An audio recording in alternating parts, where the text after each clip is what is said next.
Very good morning everyone. आज हम human anatomy के एक बहुत ही इम्पॉर्टेंट टॉपिक अपेंडिकुलर स्केलेटन के बारे में पढ़ेंगे। ठीक है, हमने अपनी पिछली क्लास में ह्यूमन एक्सियल स्केलेटन पढ़ा, जो बॉडी का सेंट्रल फ्रेमवर्क होता है और ब्रेन, स्पाइनल कॉर्ड और थोरेसिक ऑर्गन्स को प्रोटेक्शन देता है। इसको हमने इमेज के थ्रू भी पढ़ा और इसको हमने मॉडल के थ्रू भी पढ़ा। ठीक है, लेकिन आज हम उस स्केलेटन के बारे में पढ़ेंगे, बात करेंगे जो हमें चलने, दौड़ने और ऑब्जेक्ट पकड़ने, लिखने, उठाने, बैठाने और डेली एक्टिविटीज़ करने में हेल्प करती हैं। इसी को अपेंडिकुलर स्केलेटन कहते हैं। अपेंडिकुलर वर्ड अपेंडेज से आया है। अपेंडिकुलर वर्ड कहाँ से आया है? अपेंडेज से आया है। अपेंडेज का मतलब होता है बॉडी से अटैच्ड लिम्ब। अपेंडेज का मतलब होता है बॉडी से अटैच्ड लिम्ब, यानी आर्म और लेग। ठीक है, अगर हमारे पास अपेंडिकुलर स्केलेटन ना हो तो हम सिर्फ सीधे खड़े रह सकते हैं। ठीक है, अगर हमारे पास अपेंडिकुलर स्केलेटन ना हो तो हम सिर्फ क्या रह सकते हैं? सीधे खड़े रह सकते हैं। लेकिन ना तो हम चल पाएंगे, ना किसी चीज़ को पकड़ पाएंगे और ना ही अपनी बॉडी को फ्रीली मूव कर पाएंगे। ठीक है, अगर अपेंडिकुलर स्केलेटन ना हो। ठीक, इसीलिए अपेंडिकुलर स्केलेटन को स्केलेटन ऑफ मूवमेंट भी कहा जाता है। ठीक है, इसीलिए जो अपेंडिकुलर है इसको क्या कहा जाता है? मूवमेंट ऑफ स्केलेटन भी कहा जाता है, स्केलेटन ऑफ मूवमेंट भी कहा जाता है। ठीक है, आप जैसा आपको इमेज में दिख रहा होगा कि इसमें जो एक्सियल स्केलेटन था वो येलो पार्ट में शो कर रहा है। ठीक है, और जो अपेंडिकुलर स्केलेटन है वो ब्लू कलर से डिनोट किया गया है। ठीक है, तो इसमें अब कन्फ्यूजन जैसी कोई चीज़ रहनी नहीं चाहिए। ठीक है, इसमें अब कोई भी कन्फ्यूजन जैसी चीज़ होगी नहीं। तो चलिए स्टार्ट करते हैं। तो अपेंडिकुलर स्केलेटन हमारे ह्यूमन स्केलेटन का वो पार्ट है जो अपर लिम्ब, लोअर लिम्ब और उन्हें एक्सियल स्केलेटन से कनेक्ट करने वाले ग्रिडल से मिलकर बना होता है। ठीक है, क्या होता है? अपेंडिकुलर स्केलेटन ह्यूमन स्केलेटन का वो पार्ट है जो अपर लिम्ब्स, लोअर लिम्ब्स और उन्हें एक्सियल स्केलेटन से कनेक्ट करने वाले ग्रिडल से मिलकर बना होता है। ठीक, इसका मेन फंक्शन क्या होता है? इसका मेन फंक्शन होता है बॉडी मूवमेंट। ठीक है, locomotion, support, balance, muscle attachment, fine motor activities. ठीक है, और इसमें टोटल 126 बोन्स अपेंडिकुलर स्केलेटन में होती हैं। कितनी होती हैं? 126 बोन होती हैं अपेंडिकुलर स्केलेटन में।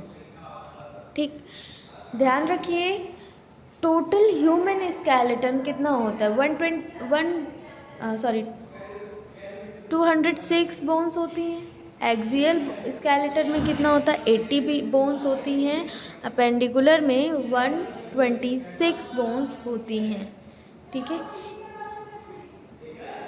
और इसके कंपोनेंट क्या क्या होते हैं? कंपोनेंट्स ऑफ इस अपेंडिकुलर स्केलेटन में के 4 मेजर कंपोनेंट होते हैं। कौन से 4 मेजर कंपोनेंट होते हैं? ये कौन कौन से हैं? पहला है पेक्टोरल ग्रिडल। क्या है? पेक्टोरल ग्रिडल, जिसे शोल्डर बोलते हैं। पेक्टोरल ग्रिडल आपको इमेज में शो हो रहा होगा। ये अपर लिम्ब को एक्सियल स्केलेटल से कनेक्ट करता है। ये क्या करता है? अपर लिम्ब को एक्सियल स्केलेटन से कनेक्ट करता है। ठीक है, और इसमें क्या होता है? क्लेविकल और स्कैपुला। क्लेविकल जो कॉलर बोन होती है, जिसे ब्यूटी बोन भी कहते हैं, वो होती है, और स्कैपुला जो आपके पीछे का पार्ट होता है, ठीक है, ये होता है स्कैपुला। ये भी दो दो पेयर में प्रेजेंट होती है, मतलब एक पेयर, एक दो बोन्स होती हैं, ठीक है। नेक्स्ट है इसमें अपर लिम्ब। अपर लिम्ब में क्या है? अपर लिम्ब में इसमें शोल्डर से लेकर फिंगर तक की सारी बोन्स आती हैं। अपर लिम्ब में कौन सी बोन्स आती हैं? शोल्डर से लेकर फिंगर तक की सारी बोन्स इसमें आती हैं। पेल्विक में, पेल्विक ग्रीडल में ये लोअर लिम्ब को एक्सियल स्केलेटन से कनेक्ट करता है। ये क्या करता है? पेल्विक लोअर लिम्ब को एक्सियल स्केलेटल से कनेक्ट करता है। लोअर लिम्ब हिप से लेकर टोज तक की सारी बोन्स लोअर लिम्ब का पार्ट है। अब हम एक एक कंपोनेंट को अच्छे से पढ़ते हैं। चलिए, पेक्टोरल ग्रीडल, जिसे शोल्डर कहते हैं, सबसे पहले इसकी बात करते हैं। पेक्टोरल ग्रीडल, ठीक है, इसका दूसरा नाम है शोल्डर ग्रीडल, ठीक है, इसका दूसरा नाम क्या है? शोल्डर ग्रीडल।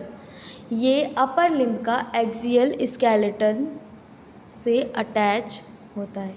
ये क्या है? अपर लिम्ब को एक्सियल स्केलेटन से अटैच करता है, ठीक है, अपर एक्सियल, ठीक है, अपर लिम्ब को एक्सियल स्केलेटन से, देख सकते हैं आप, ये जो बोन्स हैं, ठीक है, क्लेविकल बोन से अटैच होंगी, तभी वो किससे अटैच होगा? एक्सियल स्केलेटन से अटैच होगा, ठीक है। पेक्टोरल ग्रीडल में टोटल 4 बोन्स होती हैं। पेक्टोरल ग्रीडल में कितनी बोन्स होती हैं? 4 बोन्स होती हैं।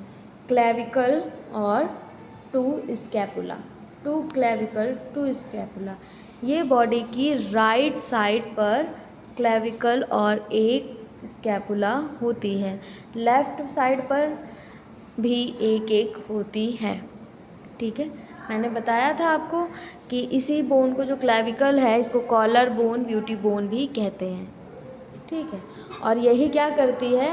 एक्सियल स्केलेटन को कनेक्ट करती है, किससे? अपर लिम्ब को, ठीक है। अब आते हैं इसके फंक्शन पे। तो इसका फंक्शन क्या है? अपर लिम्ब को सपोर्ट देना, शोल्डर जॉइंट बनाना, और आर्म को फ्रीली मूव करने देना, ठीक। मसल्स के अटैचमेंट के लिए सरफेस प्रोवाइड करना, मसल के अटैचमेंट के लिए सरफेस प्रोवाइड करना, बॉडी से आर्म तक फोर्स ट्रांसफ़र करना, बॉडी से आर्म तक फोर्स प्रोवाइड करना, बॉडी से आर्म तक फोर्स प्रोवाइड करना। इसी वजह से हम आर्म को 360 डिग्री के आसपास डिफरेंट डायरेक्शंस में मूव कर पाते हैं, ठीक है। क्या करता है? फोर्स ट्रांसफ़र करता है, ठीक है, बॉडी से आर्म तक फोर्स ट्रांसफ़र करता है। तो इसी वजह से क्या होता है? हम अपने आर्म को 360 डिग्री तक क्या कर पाते हैं? डायरेक्शन में मूव कर पाते हैं, ठीक है, 360 डिग्री के डायरेक्शन में हम मूव कर पाते हैं, ठीक है। अब आता है क्लेविकल कोलर बोन, ठीक है, क्लेविकल कोलर बोन। क्लेविकल को कॉलर बोन भी कहा जाता है, कॉलर बोन और ब्यूटी बोन दोनों कहा जाता है। ये बॉडी की पहली बोन है जो स्किन के बिल्कुल नीचे फील होती है, ठीक है। ये क्या है? बॉडी की पहली बोन है जो स्किन के बिल्कुल नीचे फील होती है। आप अपने शोल्डर के ऊपर हाथ रखेंगे तो एक हार्ड बोन महसूस होगी, वही क्लेविकल है, ठीक है, वही बोन क्या है? क्लेविकल है। आप अपने शोल्डर के ऊपर हाथ अगर रखेंगे तो एक हार्ड बोन फील होगी, ठीक है। और वही क्या है, क्लेविकल बोन है।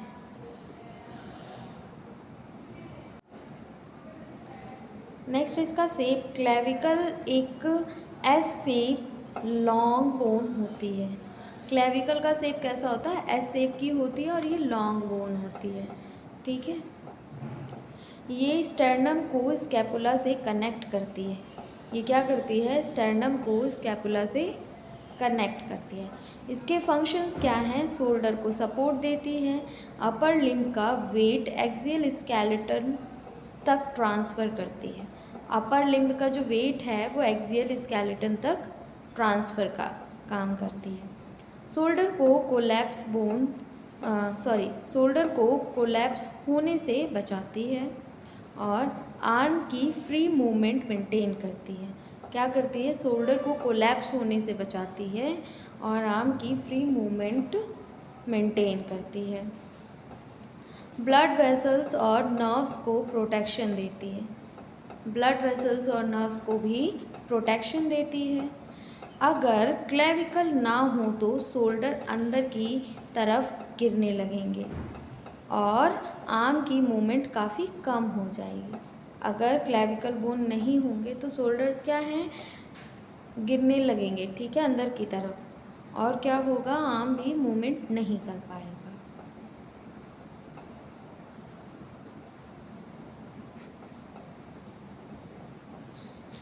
जैसे एक क्लिनिकल इम्पोर्टेंस आपको बताती हूँ।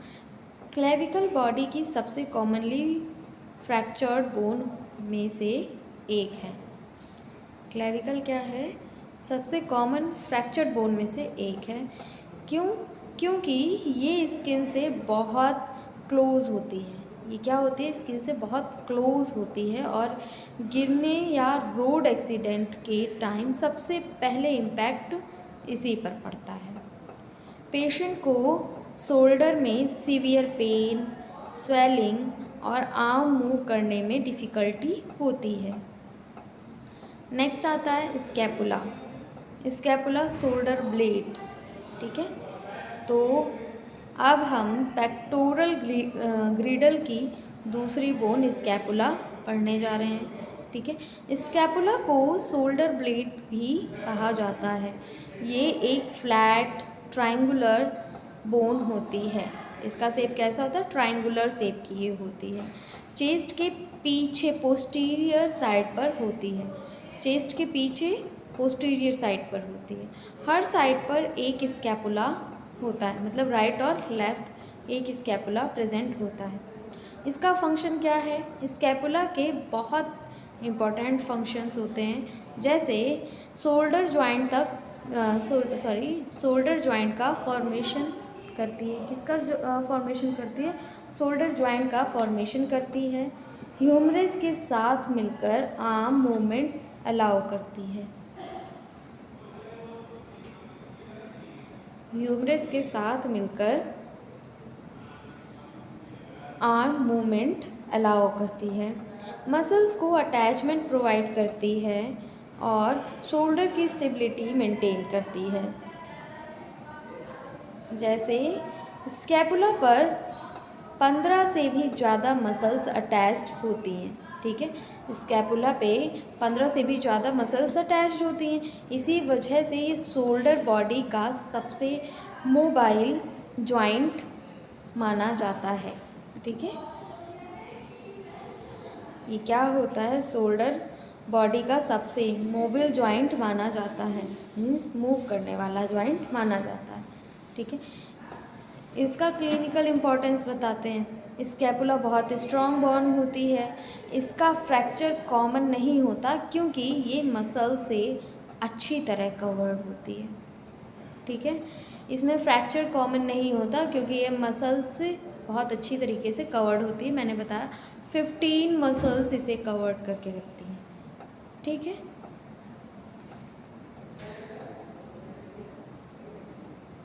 कितनी मसल्स इसे कवर्ड करके रखती हैं, 15 मसल्स, ठीक है।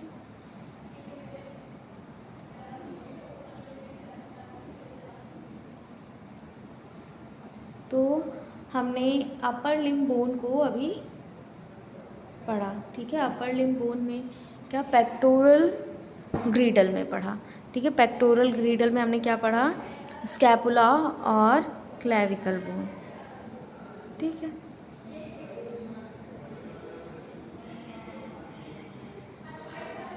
अब हम अपर लिम्ब में 30 बोन्स को पढ़ेंगे, जो कि एक humerus, radius, ulna, carpals, metacarpals, phalanges, ठीक है। अब हम इन्हें एक एक करके पढ़ेंगे। तो पहला है हमारा ह्यूमरस। सबसे पहले बात करते हैं ह्यूमरस की। ह्यूमरस अपर लिम्ब की लॉन्गेस्ट और लार्जेस्ट बोन है।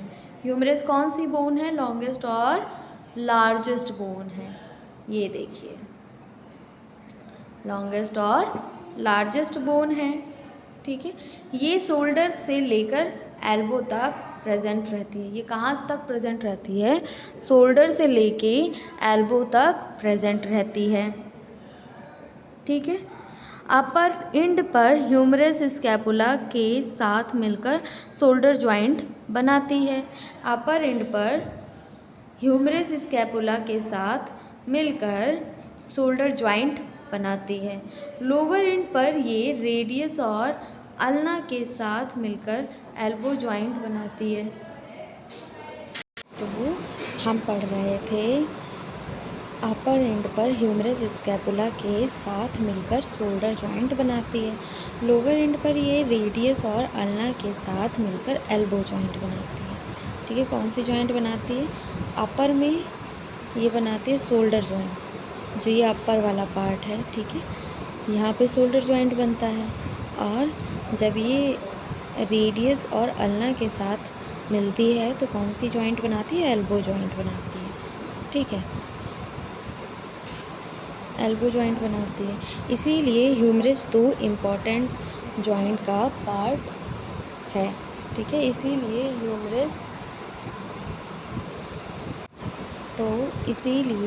ह्यूमरस दो इम्पॉर्टेंट जॉइंट का पार्ट है, जैसे शोल्डर जॉइंट और एल्बो जॉइंट, ठीक है।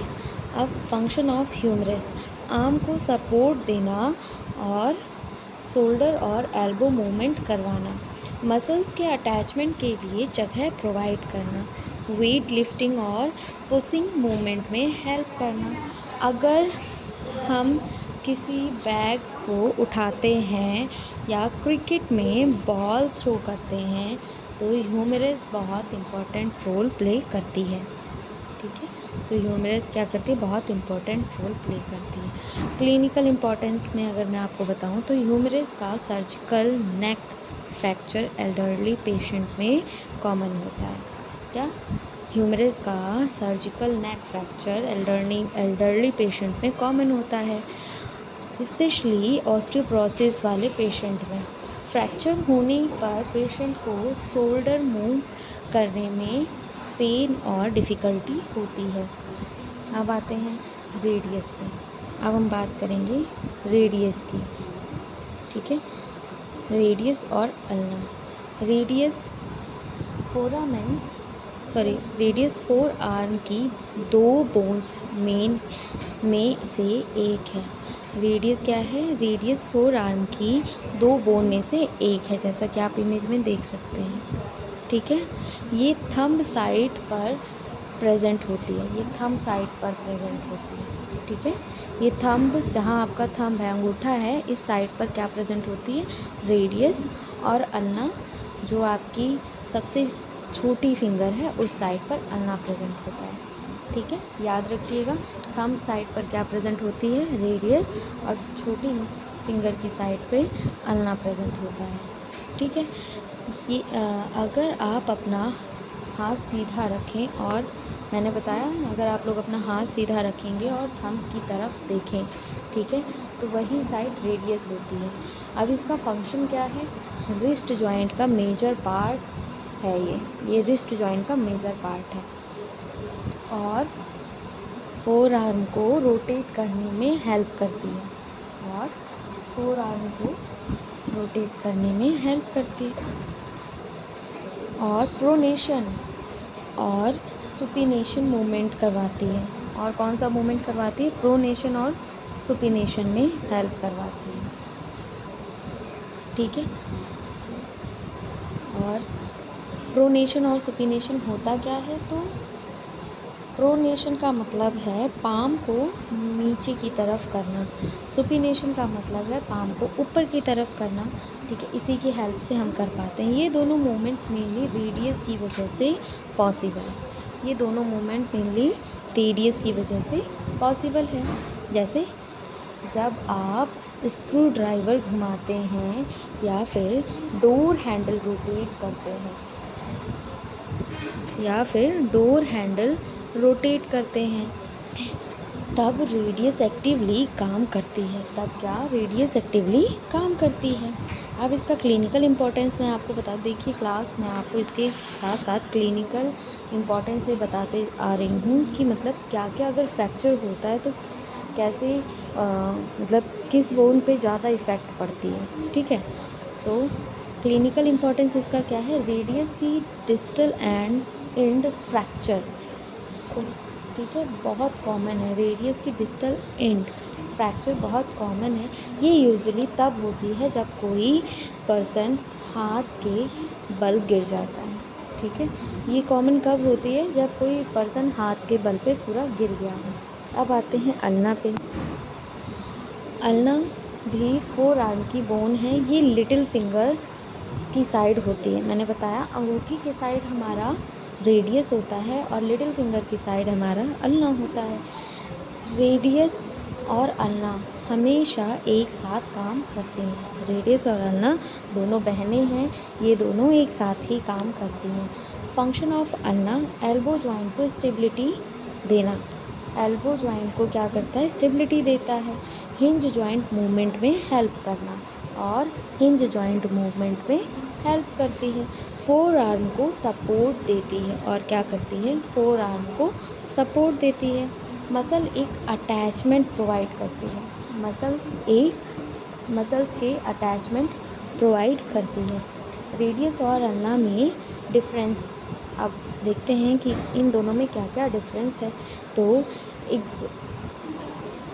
जैसे रेडियस थंब साइड होता है। रेडियस किसकी साइड होता है? थंब साइड होता है।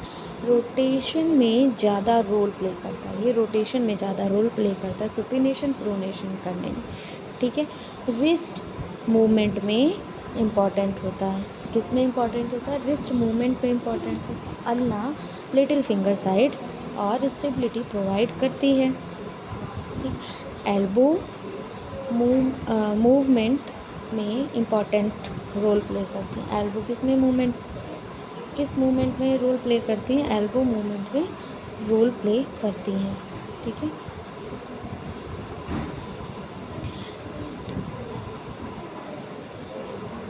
अब एक ट्रिक मैं आप लोगों को बता दूं। रेडियस से रोटेशन होता है, अल्ना से स्टेबिलिटी होती है। ठीक है, रेडियस अगर आता है तो आपको क्या आएगा कि रोटेशन हो रहा है, और अल्ना अगर आ रहा है तो स्टेबिलिटी हो रही है।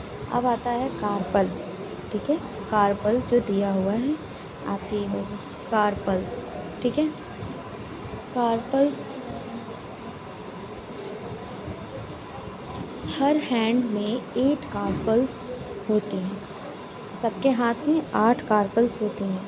ठीक है, दोनों हैंड्स मिलकर टोटल 16 कार्पल्स होती हैं। अगर दोनों हैंड्स के कार्पल्स मिलाए जाएं तो 16 कार्पल्स होती हैं। ठीक है, ये छोटी छोटी बोन्स मिलकर रिस्ट को फ्लैक्सिबल बनाती हैं। ये छोटी छोटी बोन्स मिलकर क्या करती हैं? रिस्ट को फ्लैक्सिबल बनाती हैं। जैसे कार्पल बोन, 8 कार्पल बोन कौन कौन सी होती है? स्कैफॉइड, ठीक है, स्कैफॉइड होती है, ल्यूनेट होती है, और ट्रिक्वेट्रम होती है, पिसीफॉर्म होती है, ट्रेपजियम होती है, ट्रेपजॉइड होती है, कैपिटेट होती है, और हैमेट होती है। ठीक है, ये टोटल कितनी होती है? 8 बोन्स होती हैं। 8 बोन्स होती हैं। ठीक है, और इनके फंक्शन क्या होते हैं? रिस्ट मूवमेंट में हेल्प करना, शॉक एब्जॉर्बर करना, शॉक एब्जॉर्बर की तरह काम करती हैं, फ्लेक्सिबिलिटी प्रोवाइड करती हैं, और हैंड की फाइन मूवमेंट को स्मूथ बनाती हैं। ठीक है, इसका इम्पॉर्टेंट क्या है, क्लिनिकल इम्पॉर्टेंस क्या है इसका? स्कैफॉइड सबसे कॉमनली फ्रैक्चर कार्पल्स बोन है। ठीक है, स्कैफॉइड क्या है? सबसे कॉमनली फ्रैक्चर्ड कार्पल बोन है। प्रॉब्लम ये है कि इस बोन का ब्लड सप्लाई कम होता है, इसीलिए फ्रैक्चर हील होने में ज़्यादा टाइम लगता है। कौन सी बोन? Scaphoid bone. और इसमें क्या होता है, इसमें ब्लड सप्लाई बहुत कम होता है, इसीलिए इसके जो वूंड है बहुत जल्दी तो नहीं भरते, बहुत ज़्यादा टाइम लग सकता है इसमें। अब आते हैं मेटाकार्पल में। मेटाकार्पल्स क्या होती हैं? ये पाम वाली होती हैं, ठीक है। और कार्पल्स जो थी ये हमने रिस्ट बोन पढ़ी, अब आ गया कार्पल, मेटाकार्पल्स, ठीक है। तो हर हाथ में 5 मेटाकार्पल्स बोन्स होती हैं। कितनी होती हैं? 5 मेटाकार्पल्स बोन्स होती हैं। टोटल 10 मेटाकार्पल्स होती हैं। ये बोन्स पाम बनाती हैं। ये बोन्स क्या बनाती हैं? पाम बनाती हैं, ठीक है। ये बोन्स पाम बनाती हैं। अब इसके फंक्शंस हैं, पाम को शेप देना, ठीक है, ग्रिप्स स्ट्रेंथ प्रोवाइड करना, फिंगर्स को सपोर्ट देना, ऑब्जेक्ट्स को फर्मली होल्ड करने में हेल्प कर, ठीक है। जैसे बोतल पकड़ना, पेन पकड़ना, मोबाइल होल्ड करना, ये सब मेटाकार्पल की वजह से पॉसिबल होता है, ठीक है। अब है फैलेंजेस। फैलेंजेस अपर लिम्ब की लास्ट बोन्स होती हैं, ठीक है। ये फैलेंजेस यानी फिंगर की बोन्स होती हैं, ठीक है। हर हैंड में टोटल 14 फैलेंजेस होती हैं। हर हैंड में कितनी होती हैं? 14 फैलेंजेस होती हैं। अरेंजमेंट के और इनका अरेंजमेंट हर फिंगर में 3 फैलेंजेस होती हैं। हर फिंगर में कितनी फैलेंजेस होती हैं? 3 फैलेंजेस होती हैं। प्रॉक्सिमल फैलेंक्स, मिडल फैलेंक्स और डिस्टल फैलेंक्स, ठीक है। प्रॉक्सिमल फैलेंक्स, मिडल फैलेंक्स और डिस्टल फैलेंक्स। लेकिन थंब में सिर्फ 2 फैलेंजेस होती हैं। लेकिन थम्स में सिर्फ 2 फैलेंजेस होती हैं, जो कि प्रॉक्सिमल और डिस्टल है, ठीक है। इसी वजह से टोटल काउंट 14 बनाता है, ठीक है। इसी वजह से टोटल काउंट 14 बनता है। अब इसका फंक्शन क्या है?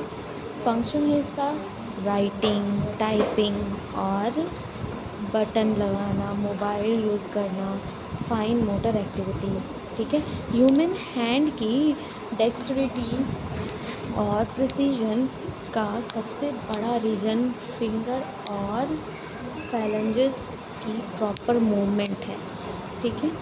तो हमने आज क्या क्या पढ़ा? आज हमने humerus, radius, ulna, carpal, metacarpal, phalanges हमने ये पढ़ा, और हमने स्कैपुला और क्लेविकल बोन पढ़ा, ठीक है क्लास। तो हम अपनी नेक्स्ट क्लास में पढ़ेंगे,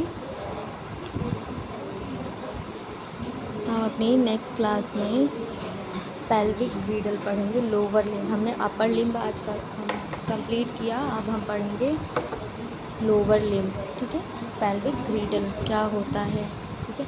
इससे पहले मैं क्लास एंड करूं, मैं आप लोगों को एक नोटिस दे दूं कि जैसे अगर आप अपना मेडिकल स्टोर चला रहे हैं, ठीक है, और उसे फार्मा क्लिनिक में चेंज करना चाहते हैं, तो आपके लिए बेस्ट है टेलीमेडिसिन कोर्स।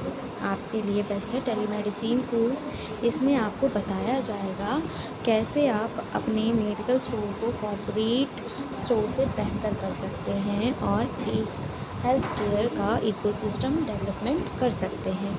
इसमें आप डॉक्टर से ऑडियो वीडियो कॉल पे कनेक्ट कर सकते हैं, ठीक है। और कंप्लीट फीस इसकी है 25,000, ठीक है। एक और कोर्स है, अगर आपने BMS, BHMS, BUMS, BNIS किया है तो लीगल वे में प्राइमरी स्टेज पे एलोपैथिक प्रैक्टिस अगर आप करना चाहते हैं तो आपके लिए लीगल गवर्नमेंट कोर्स है, ठीक है। इसके बारे में बता रही हूँ जिसका नाम है CCH, ठीक है। ये 1 साल का कोर्स है और इसकी कंप्लीट फ़ीस है 25,000। मैंने आपको 2 कोर्सेज़ बताए, इन दोनों कोर्सेज़ की कंप्लीट फ़ीस है 25,000। अगर आप लोग इंटरेस्टेड हैं, ठीक है, अगर आपको करना है तो आप इन दोनों में से कोई भी एक कोर्स कर सकते हैं। जैसे जिन बच्चों ने अपना मेडिकल स्टोर खोल रखा है, फार्मा क्लिनिक में उसे अपना चेंज करना है, तो वो ये टेलीमेडिसिन कोर्स कर सकता है। और जिन्होंने बीएमएस, बीएमएस, बीएचएमएस, बीओएमएस, पीएनवाईएस किया है, वो अपना वो अपना सीसीएच कर सकता है। ठीक है, अगर आप लोग इंटरेस्टेड हैं तो हमारे दिए गए नंबर पर कॉल कर सकते हैं। ठीक है, और अपनी इंक्वायरीज़ कर सकते हैं, आप पूछ सकते हैं कि कौन सा कॉलेज, कैसा कॉलेज, क्या सब्जेक्ट, सब कुछ।